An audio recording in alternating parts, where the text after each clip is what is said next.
Hi, I'm Kat and I work at the Olympia REI store. I've been mountain biking for about 15 years and I am a year-round bike commuter.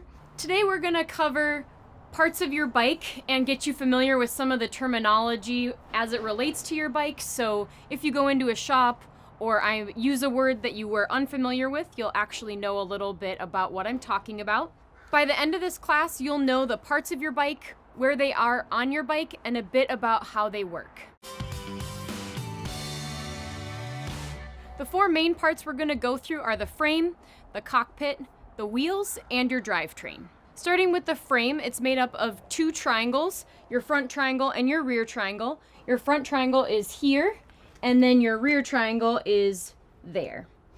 Frame materials vary. The most common ones that you'll see are steel, carbon, and aluminum, and sometimes your bike might have a combination of two of those. Next, we're going to move on to the cockpit, which is your handlebars and stem and everything on them. This also happens to be the most customizable part of your bike. So if there's anything that doesn't feel quite right, you don't feel like your shifters are in the right spot for your fingers to reach, your grips don't feel very good, you're able to customize and move around all of these parts on your cockpit so it is more comfortable for you to ride your bike. Next, we're going to talk about your wheels. And starting from the inside out, they are composed of several different components, and we're going to just talk about the main ones. So in the middle, you have your hub. This is what conceals your bearings and makes your wheels spin.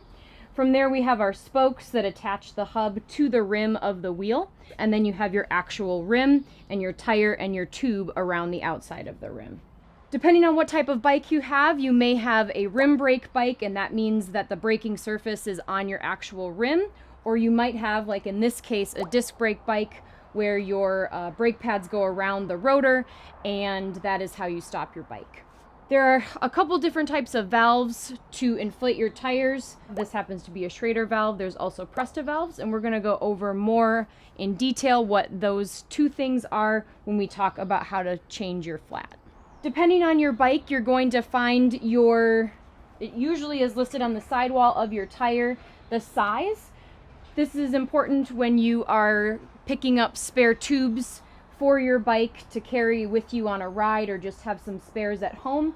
You'll also find on the sidewall of your tire your minimum and maximum PSI, so the range that you want to pump your tires up in between. Lastly, we're going to talk about your drivetrain, which encompasses all the things that make your bike go. That includes your chain, your cassette, your derailleurs, and also your crank. So you can remember what we just covered. There is a parts of your bike graphic linked in the video. This is one in a series, so don't forget to check those out. Thank you for watching, and don't forget to subscribe.